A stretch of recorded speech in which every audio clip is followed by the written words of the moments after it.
Él está sentado en la última fila en este momento. Cuando lo veas, todo lo que pensabas sobre el poder y el privilegio se hace añicos. Observa lo que sucede cuando el hombre invisible se niega a permanecer oculto. El salón de baile quedó en silencio. No era anticipación. Era terror. El tipo que llega en el instante antes de que una verdad se vuelva imposible de negar. Marcus se sentó en la parte de atrás. Tercera fila desde la salida, silla plegable de metal, manos cruzadas sobre su regazo. El tipo de asiento que eliges cuando no esperas ser recordado. Cuando permanecer invisible se siente como una cuestión de supervivencia. A su alrededor, trajes de 3 piezas cortados de tela italiana y aretes de diamantes que reflejaban la luz como estrellas fracturadas. Copas de champán atrapando la cascada cristalina de candelabros que costaban más que todo su edificio de apartamentos. El aire mismo olía a caro, bergamota y dinero viejo, y el perfume particular de personas que nunca habían tenido que preguntarse de dónde vendría su próxima comida. Pero Marcus llevaba lo que siempre llevaba. El blazer de carbón que su hija Sara había elegido hace 2 años en una tienda de segunda mano un sábado por la tarde. Ella lo había sostenido sobre sus hombros con la intensidad de un tasador de arte descubriendo una obra maestra. Lo había presionado con tanto cuidado que los pliegues podían cortar vidrio. Cada línea era exacta. Cada pliegue era deliberado. En una sala llena de personas que transmitían su importancia a través de etiquetas de diseñador, la importancia de Marcus era invisible, escondida en la precisión de su cuidado, la disciplina de su atención al detalle. No se suponía que estuviera aquí.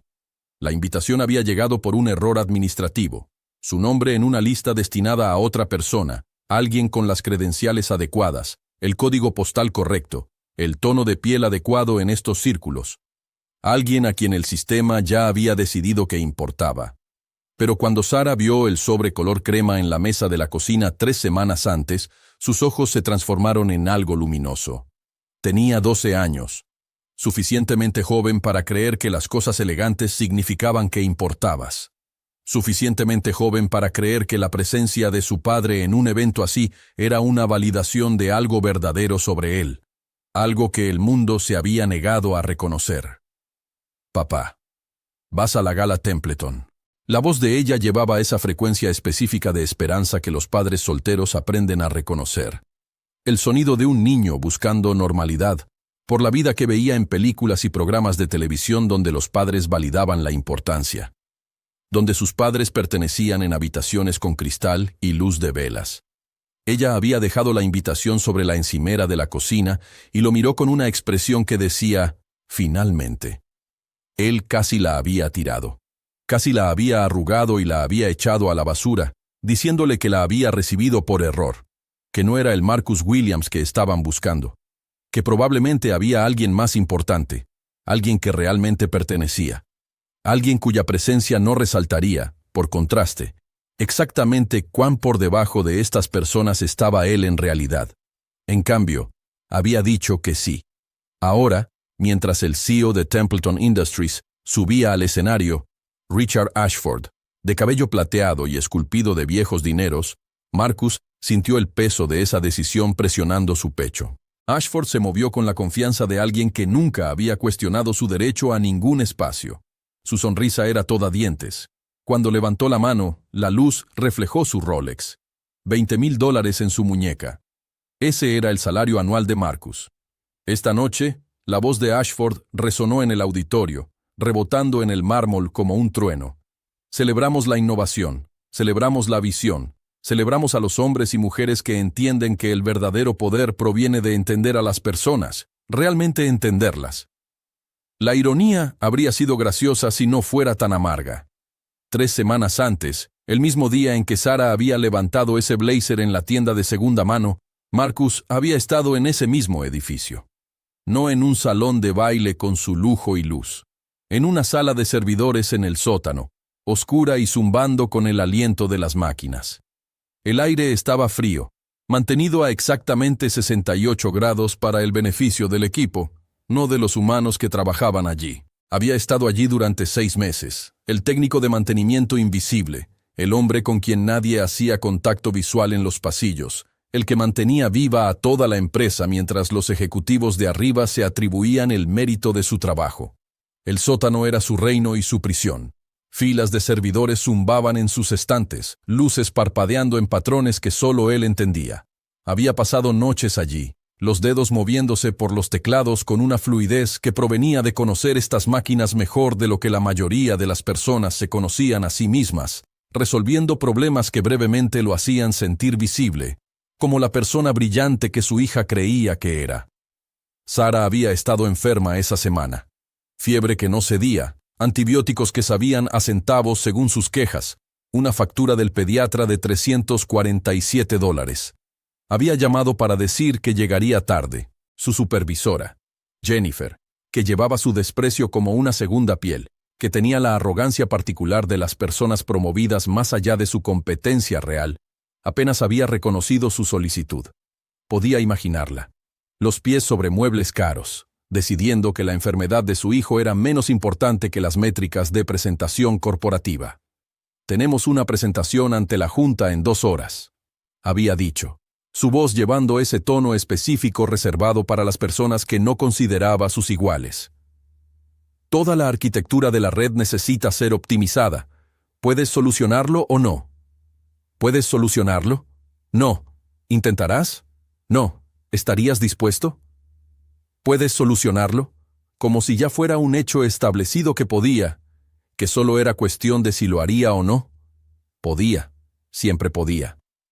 Los sistemas que habían estado fallando inexplicablemente durante semanas, los que hacían que la empresa perdiera millones en productividad y credibilidad, habían sido corroídos por una negligencia básica y atajos corporativos. Protocolos de seguridad que no se habían actualizado en 3 años. Arquitectura construida para un crecimiento que nunca llegó, nunca se adaptó. Código escrito por personas a las que se les había permitido fracasar hacia arriba. Él había visto el problema de inmediato, como un músico escucha una nota incorrecta en una sinfonía. Vulnerabilidades apiladas como bloques, cada una esperando la presión equivocada para derribar todo. Era hermoso en su claridad, algo roto que solo él podía ver. Marcus había reconfigurado toda la infraestructura del backend en 90 minutos. La rediseñó, la optimizó, construyó redundancias y sistemas de seguridad que la protegerían por años, desde el sótano, sin crédito, sin reconocimiento, sin que Jennifer siquiera entendiera lo que había hecho, y mucho menos cómo lo había hecho. Envió la actualización a las 6:47 p.m. Para las 7:15 p.m., cada sistema estaba funcionando a capacidad óptima. Para las 8:00 p.m. la presentación había avanzado. Para las 8:30 p.m. la junta había quedado asombrada. Para las 9:00 p.m. Jennifer había recibido una promoción y un bono.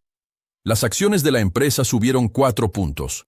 El CEO había elogiado personalmente su visión para el liderazgo técnico. Mientras tanto, Marcus había ido a casa y encontró a Sara dormida en el sofá, su pequeño cuerpo ardiendo de fiebre. Pasó el resto de la noche refrescando la lectura de temperatura en su frente cada 5 minutos, viendo cómo su pequeño cuerpo finalmente se relajaba en un sueño genuino a las 3 a.m., con su mano descansando suavemente sobre su hombro, preguntándose si ella recordaría esto, si recordaría que su padre había salvado una empresa mientras ella estaba enferma, y nadie lo había sabido, y nadie lo sabría jamás.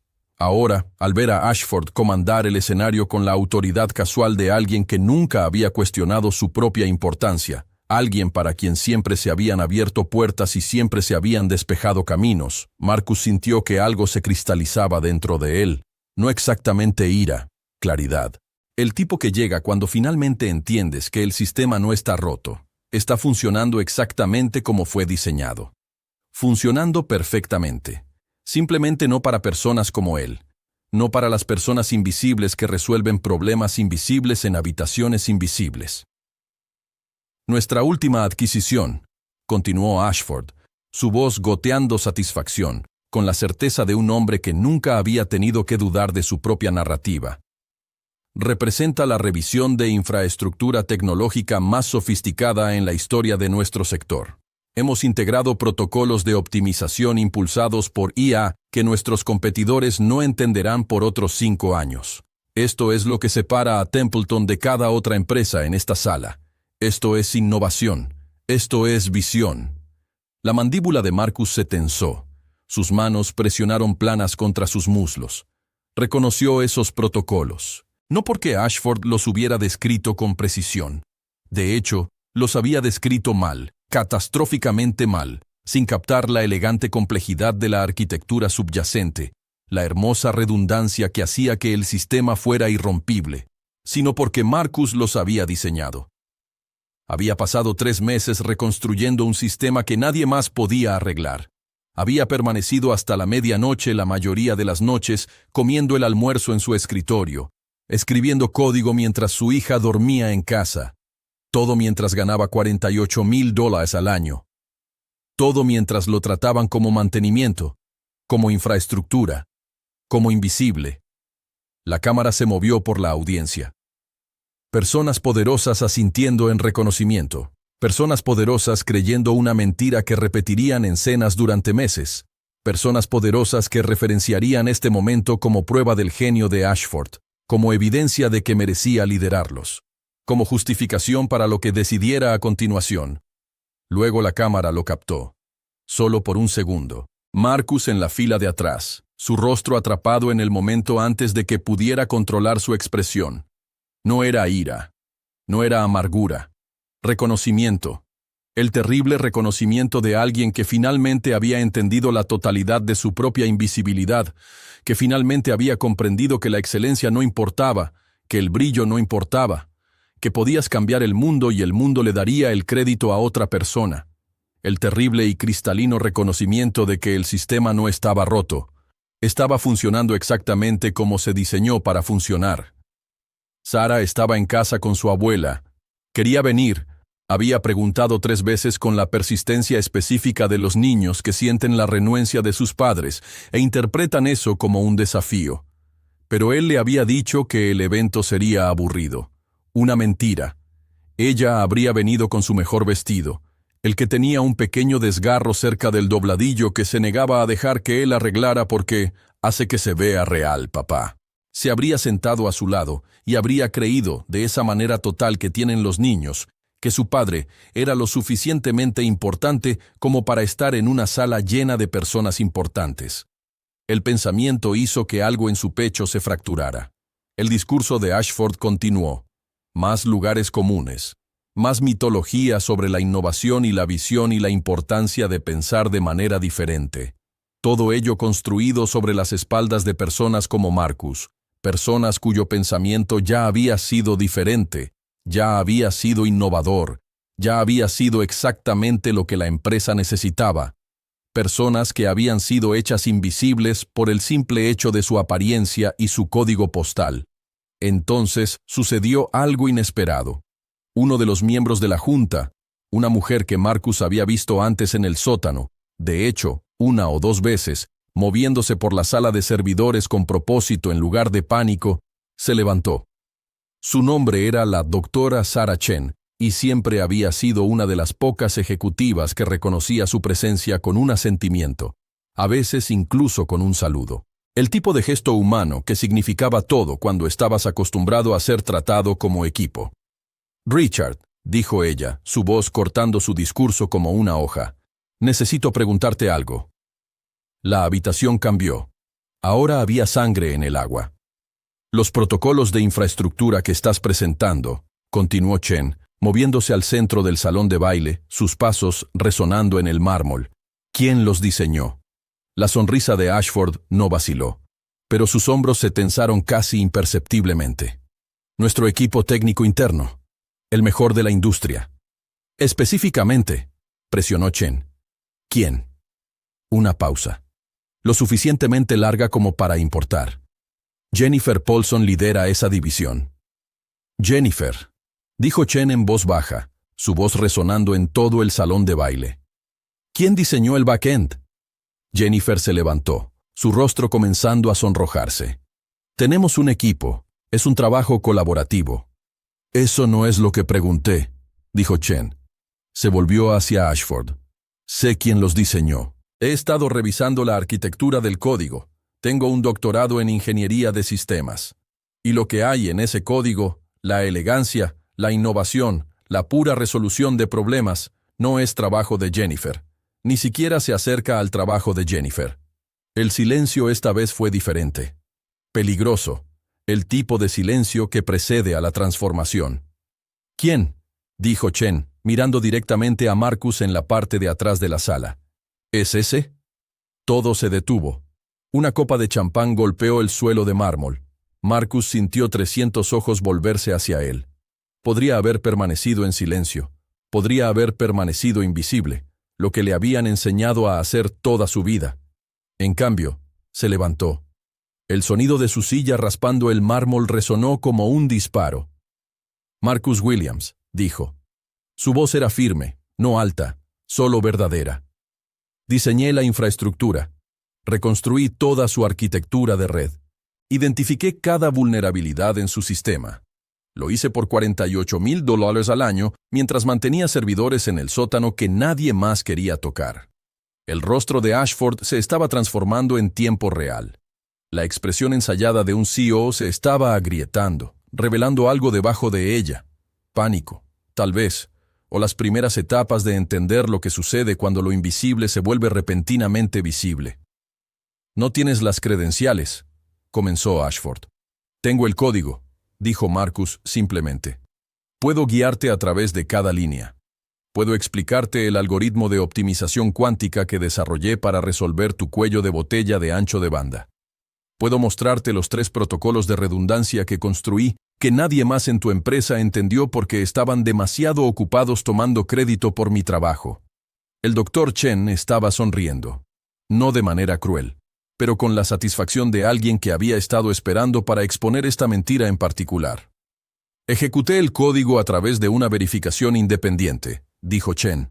«Nuestro equipo analizó cada componente. Es revolucionario, el tipo de trabajo que debería estar en revistas revisadas por pares, el tipo que consigue que la gente sea contratada en el MIT». Ella miró a Ashford. «Y ni siquiera sabías el nombre del hombre». El caos que siguió fue casi hermoso en su precisión. Salieron los teléfonos. Se hicieron llamadas. En 45 minutos, el equipo técnico estaba siendo auditado. En 90 minutos, 3 ejecutivos habían renunciado. Para la medianoche, cuando Marcus finalmente salió del edificio, toda su vida se había reorganizado en antes y después. Pero el momento que más importaba llegó después. Llegó a casa a la 1 a.m., y encontró a Sara dormida en el sofá, con la cabeza en el regazo de su abuela. Ella había esperado a pesar de sus instrucciones, habiendo convencido a su abuela para que lo permitiera. Su abuela también estaba dormida, exhausta de manejar la esperanza de una niña. Cuando despertó a Sara suavemente, acariciándole el cabello, ella miró hacia arriba con los ojos pesados de sueño. «¿Cómo estuvo?», preguntó. Podría haberle dado la versión simple. Podría haber dicho que estaba bien, aburrido, nada de qué preocuparse. Podría haberla protegido del conocimiento de su invisibilidad, como hacen los padres, como él había estado tratando de hacer toda su vida. En cambio, se arrodilló junto al sofá. «Cariño», dijo, «necesito decirte algo sobre tu papá». Ella se sentó entonces, de repente alerta de la manera en que los niños lo están cuando sienten que algo es importante. Le contó todo. No la amargura. Nunca la amargura. Pero la verdad. Cómo había resuelto un problema que nadie más podía resolver. Cómo había sido invisible durante mucho tiempo. Cómo a veces el mundo no te ve hasta que obligas a que se detenga y realmente mire. ¿Pero ahora te ven?, preguntó Sara, con la claridad específica de un niño que entendía exactamente lo que estaba en juego. «Ahora sí», dijo Marcus. En 2 semanas le habían ofrecido el puesto de director de tecnología. No porque Ashford quisiera dárselo, porque el Dr. Chen había dejado claro que si Templeton no reconocía su valor, 12 otras empresas estaban esperando para robarlo. Porque el código no mentía, porque la innovación no puede permanecer invisible para siempre. El salario era de $340,000 al año. La verdadera compensación era diferente. Fue la mañana en que Sara entendió que su padre no era invisible, que el brillo no le importa de qué código postal eres.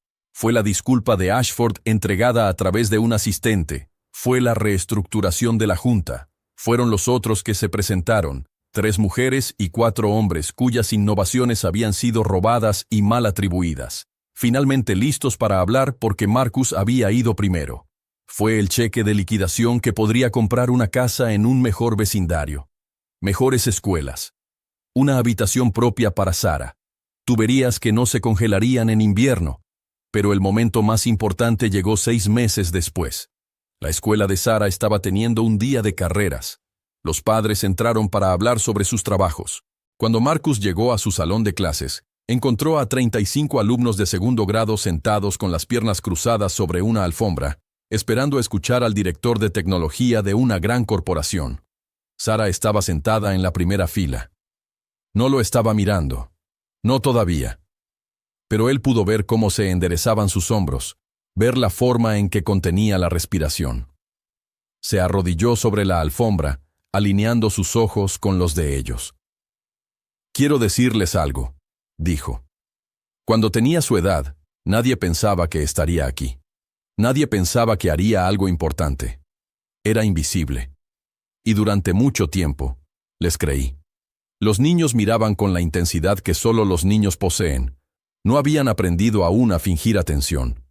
Pero tuve una persona que creyó en mí, dijo, mirando a Sarah en la primera fila. Ella estaba llorando ahora, en silencio.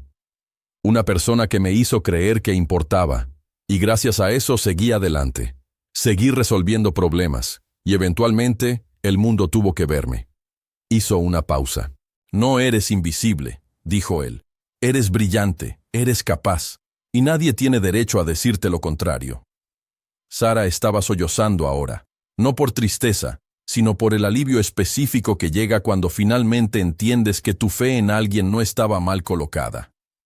Que el hombre callado que empacaba tu almuerzo y te ayudaba con tu tarea y creía en ti cuando nadie más lo hacía, él era exactamente tan importante como siempre pensaste que era. Después de la presentación, cuando todos los demás padres se habían ido y el maestro estaba empacando materiales, Marcus se quedó en el aula. Sostuvo a su hija mientras ella lloraba, y no le dijo que estaba bien. No había estado bien. Ahora tal vez estaba bien, pero los años de invisibilidad, los años de ser tratado como menos, los años de saber que estabas resolviendo problemas que nadie más podía resolver y aún así te pagaban menos que a las personas que robaban tu crédito. Eso no estaba bien, y nunca lo estaría. Pero ella iba a crecer entendiendo algo que él había aprendido demasiado tarde. Tu valor no está determinado por las personas que no logran verlo. La notificación llegó a su teléfono a las 2 a.m., 6 meses después de eso. Un correo electrónico de un reclutador de Google, luego uno de Apple, luego uno de 3 diferentes firmas de capital de riesgo que querían financiar una startup que él estaba considerando lanzar, pero no respondió a ninguno de ellos de inmediato. En cambio, fue a la habitación de Sarah. Ella estaba dormida, ahora tenía 13 años, creciendo en la persona que iba a convertirse. Se quedó en la puerta durante un largo momento, solo observándola respirar. El mundo finalmente lo había visto, pero más importante aún, ella siempre lo había visto. Y eso valía más que todo el dinero, todos los títulos, todo el reconocimiento que pudiera recibir. Cerró la puerta con cuidado y fue a su propia habitación. Mañana cambiaría el mundo de nuevo, esta vez en sus propios términos. Pero esta noche, él era solo un padre que finalmente había dejado de ser invisible para sí mismo. La verdadera victoria no había llegado en la gala, había llegado en ese sótano, cuando un hombre eligió resolver un problema imposible no por reconocimiento, sino porque la excelencia requiere nada menos que tu total atención. Todo lo demás es solo el mundo alcanzando. Pasaron meses. La historia circuló de boca en boca. Un hombre negro, invisible en su empresa, cuya innovación había salvado millones. Resonó. Todos conocen a alguien como Marcus. Todos se han sentido invisibles. Los medios eventualmente lo recogieron. Forbes, CNBC. Pero Marcus no cambió. Aún hacía el almuerzo de Sarah. Aún ayudaba con la tarea. Aún usaba el mismo blazer de carbón. Contrató a 3 personas de su antiguo vecindario, mentes brillantes que el sistema había entrenado para creer que no eran lo suficientemente buenas. Creó un programa de becas. Habló en escuelas en distritos de los que a nadie le importaba. No eres invisible. Stanford lo invitó en el 2º año. Harvard después de eso. MIT. Cada universidad lo quería, no porque fuera un buen orador, sino porque representaba lo que la gente quería creer. El sistema podía romperse. La visibilidad era posible. La brillantez eventualmente sería reconocida. Sarah observó a su padre transformar el mundo y entendió lo que él le había estado enseñando todo el tiempo. La única persona invisible es aquella que ha renunciado. En el 5º aniversario de la gala, Templeton reestructuró su liderazgo. Marcus se convirtió en director de innovación. No como un premio de consolación, le habían ofrecido mejores puestos en otros lugares, sino porque había regresado a casa para terminar lo que había comenzado. Porque las personas invisibles aún trabajaban en ese sótano. Entró en ese edificio en su primer día como director de innovación y fue directamente al sótano. La sala de servidores no había cambiado. El mismo ruido blanco de las máquinas manteniendo todo vivo. Se quedó en el centro, respirando el zumbido familiar, y pensó en el hombre que había estado sentado en la parte trasera de ese salón de baile 6 meses antes, esperando ser olvidado. Esa versión de él no tenía idea de que la invisibilidad era temporal, que el silencio podía romperse, que una persona, una hija, un ejecutivo que eligió ver, podía cambiarlo todo. Subió las escaleras. La doctora Chen lo esperaba en una oficina en la esquina que pronto sería suya. ¿Listo?, preguntó. ¿Para qué?, respondió Marcus. Para asegurarnos de que nadie se siente en la parte de atrás nunca más, dijo ella. Miró por la ventana a la ciudad extendida abajo. Millones de personas invisibles entre sí, la mayoría haciendo cosas extraordinarias y sin recibir reconocimiento. Pensó en Sarah, sobre el almuerzo que había preparado, sobre las conversaciones de la cena donde ella le contaría algo brillante y él escucharía, realmente escucharía, y ella se sentiría visible. Sí, dijo, estoy listo. La ventana reflejaba su rostro de vuelta a él, un hombre negro en un blazer de carbón, ahora CEO, pero aún solo un padre, aún solo alguien que había decidido resolver un problema imposible, no por reconocimiento, sino porque la excelencia requiere nada menos que tu total atención. El anuncio de su promoción llegó a través de los canales de la empresa al mediodía. Para las 3 de la tarde su bandeja de entrada había recibido más de 2,000 mensajes. Ex empleados compartiendo sus propias historias de brillantez invisible. Gente de su vecindario enviando felicitaciones. Sarah enviándole un mensaje único. Siempre supe que eras increíble. Te quiero, papá. No respondió de inmediato. Solo miró ese mensaje por un largo momento, entendiendo finalmente que todo el viaje, del sótano al salón de baile a la sala de juntas, nunca había sido acerca de probar nada al mundo. Siempre había sido sobre una hija observando a su padre negarse a permanecer invisible. Todo lo demás era solo el universo reorganizándose para reconocer lo que ella siempre había sabido.